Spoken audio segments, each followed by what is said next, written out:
जिला प्रशासन ने एसएनएमएमसीएच में मरीजों को हो रही असुविधाओं तथा विभिन्न वार्ड में व्याप्त कमियों की शिकायत मिलने के बाद शनिवार को प्रभारी एडीएम के नेतृत्व में एक जांच टीम पहुंची, जो अस्पताल के विभिन्न वार्डों का निरीक्षण किया, जहां उन्होंने कमियों और त्रुटियों को गंभीरतापूर्वक देखा। प्रभारी एडीएम नंदकिशोर गुप्ता द्वारा निरीक्षण के दौरान अस्पताल अधीक्षक डॉक्टर अरुण कुमार बर्नवाल भी मौजूद रहे। एडीएम ने ऑर्थोगाइनी वार्ड समेत अस्पताल परिसर के भीतरी भाग में कॉरिडोर तथा अन्य स्थानों पर पहुंचकर वहां बिजली के पंखे तथा अन्य जरूरी संसाधनों को देखा। निरीक्षण के दौरान पाया गया कि इस भीषण गर्मी में कई वार्ड में पंखे नहीं चल रहे थे, जिसे निजात पाने के लिए मरीज अपने खुद के पंखे लाकर इस्तेमाल कर रहे। वहीं मरीज व परिजन के लिए ठंडे पेयजल की मशीन होने के बावजूद शीतल पेयजल उपलब्ध नहीं हो रही थी। पूछे जाने पर कई मशीनों का सही ढंग से काम न करना बताया गया।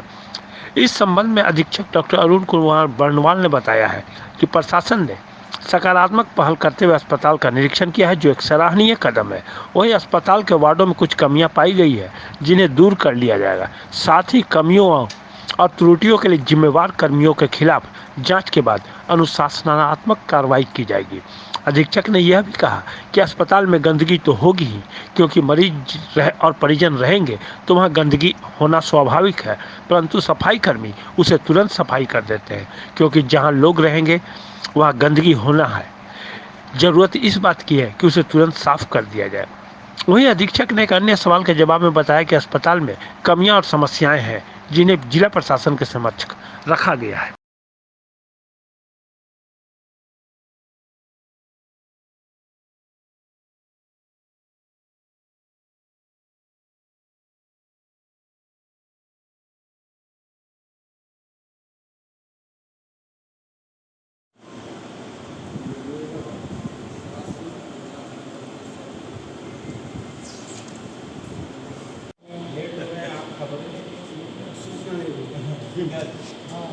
सूचना नहीं देता है आजकल।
कुछ कमियां पाई गई है, सबको हम लोग दुरुस्त करेंगे। पत्ते बहुत ख़राब चल रहे हैं, उनको भी दुरुस्त करेंगे, ठीक है ना। और साफ़ सफाई की विशेष ध्यान दिया जाएगा। अधीक्षक महोदय मेरे साथ है, इनको भी मैंने निर्देश दिया है तो साफ़ सफाई पर अच्छे से ध्यान दें। बिजली की जो कमी है, बिजली की जो कमी है, सब उसका दुरुस्त करेंगे और भी और देखते रहेंगे। जो भी आगे समस्या है सबको रचनात्मक ढंग से मिल करके दूर करने का प्रयास करेंगे। जो भी इसके लिए लापरवाही होंगे, जिम्मेदार होंगे, उनके विरुद्ध भी प्रशासनिक कार्रवाई की जाएगी। Thank you. क्या कुछ यहाँ पे सर साहब आए थे देखने के लिए अस्पताल की क्या व्यवस्था में क्या कमियाँ हैं, क्या त्रुटियाँ हैं और उनका निराकरण किस तरह से किया जाए।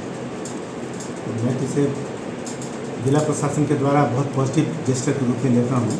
इनकी सकारात्मक पहल है और हम उनसे आगे भी अपेक्षा करते हैं कि इस तरह से हमारे अस्पताल में थोड़ा समय दें, हमारे अस्पताल की कमियों की तरफ देखें और उसको किस तरह से हम निवारण कर सकते हैं, उसमें हमारी मदद करें, हमारा सहयोग करें।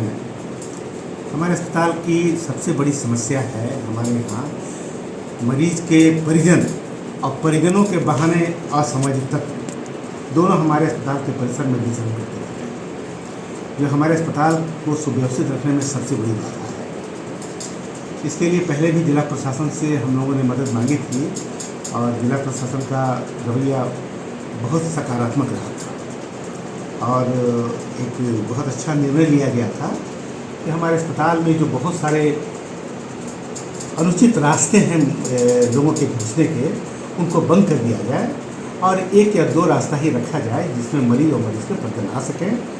वैसा होने पर हम हर रोगी के लिए 1 या 2 पास जारी करेंगे और उससे केवल 1-2 मरीज के परिजन आएंगे तो हमारे अस्पताल में अनावश्यक भीड़ नहीं होगी। और असामाजिक तत्व आकर के जो बहुत तरह का गलत हरकत यहाँ करते हैं, कई बार आपने सुना होगा, आप तो खुद ही खबर की है कि कई बार चोरियाँ हुई है, महिला मरीजों और उनके परिजनों के साथ गलत व्यवहार करने की कोशिश की गई है। तो इस तरह की चीज़ें, कई बार चोरियाँ हुई हैं। इस तरह की सारी चीज़ों पर हम लोग रोकथाम करने में सक्षम हैं। लेकिन मैं नहीं जानता हूँ किस कारण से आखिर ये चीज़ लागू नहीं हो पाया। तो मैंने इस समस्या की तरफ एडीएम साहब का ध्यान आकर्षित किया। सर इससे पहले कितने बार आप लोगों ने लिख करके दिया था 1 एंट्री पॉइंट के तो लिए? लिख के देने का बात तो बहुत हल्की है। ये तो जिला प्रशासन के द्वारा निर्णय लिया गया था कि हम इसे 1 पॉइंट एंट्री अस्पताल परिसर में घुसने का सिर्फ एक रास्ता बनाएंगे। ये तो प्रशासन के द्वारा फैसला लिया गया था, इसलिए लिखने की बात तो पुरानी हो गई।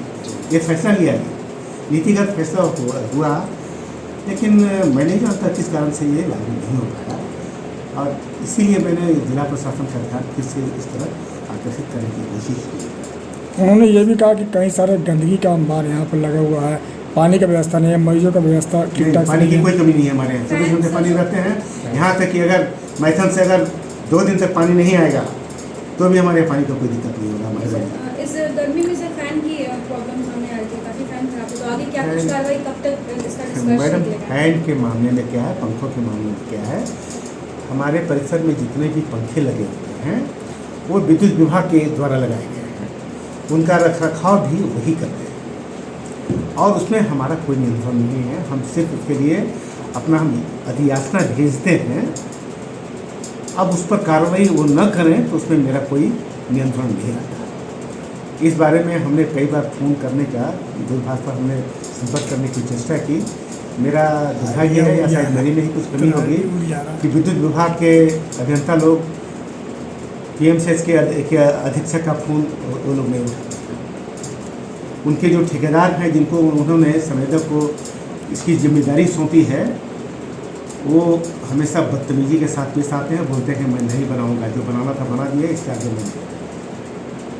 उनका स्पष्ट यही जैसे ये करना है, तेज व्रत ये हैं, बोले कि जो बनने लायक बना दिए हैं, बाकी नहीं है। तो इसकी शिकायत आपने उपायुक्त से की?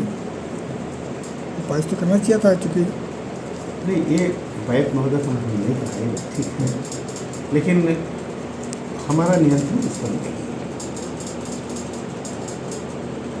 अब बहुत सारे पंखे थे जिनमें ज़्यादा खराबी नहीं थी, छोटी खराबियाँ थी, जैसे कंडेंसर जल गया है, तो उसमें हमने बहुत सारा पंखों में मैंने अपने स्तर से मिस्त्री के द्वारा, मैकेनिक के द्वारा उसको ठीक करवा दिया है, लेकिन कुछ पंखे अभी भी खराब हैं। आपने जल व्यवस्था के बारे में भी परिचर्चा की है। पीने के जल की समस्या नहीं है, लेकिन शीतल जल की जो व्यवस्था हम लोगों ने की थी, हमारे यहाँ ना जल शीतकक, हम लोगों ने 18 जल शीतकक लगाए हुए हैं, उनमें से कुछ उपकरण खराब हैं। उसके लिए मैंने आज भी संवेदक को मैंने अनुरोध किया है कि उसको, गर्मी इतनी प्रचंड हो गई है, कम से कम अभी तो आप ध्यान दें और उसको जल्दी से जल्दी उसको ठीक करें ताकि हमारे रोगी और उनके परिजनों को शीतल जल मिल सके। साफ़ सफाई की बात करें सर? साफ़ सफाई के बारे में सर, साफ़ सफाई के बारे में कोई कमी नहीं है सर। अगर गंदा कहीं दिखाई देता है तो मैं इसे नेगेटिव नहीं समझता, मैं इसे पॉजिटिव समझता हूँ। जब ज़्यादा मरीज़ रहेंगे, मरीज़ के ज़्यादा परिजन रहेंगे, मिलने वाले रहेंगे, तो गंदा तो करेंगे ही। अगर हमारे कर्मचारी अगर साफ़ नहीं करते हैं तब गलत है। आप देखते हैं गंदा होता है, लेकिन हमारे कर्मचारी लगातार सब साफ करते हैं। अभी भी आप लोग जब अभी भ्रमण पर थे, राउंड पर थे, तो आपने देखा होगा कि कहीं वेट स्वीपिंग कर रहा है, कहीं झाड़ू लगा रहा है, लगातार काम कर रहा है। हमारे कर्मी लगातार काम करते रहते हैं। जहाँ रोगी रहेंगे, रोगी के परिजन रहेंगे, वहाँ गंदा तो होगा। बात है कि तुरंत सफाई करना चाहिए, जो हमारे कर्मी करते रहते हैं।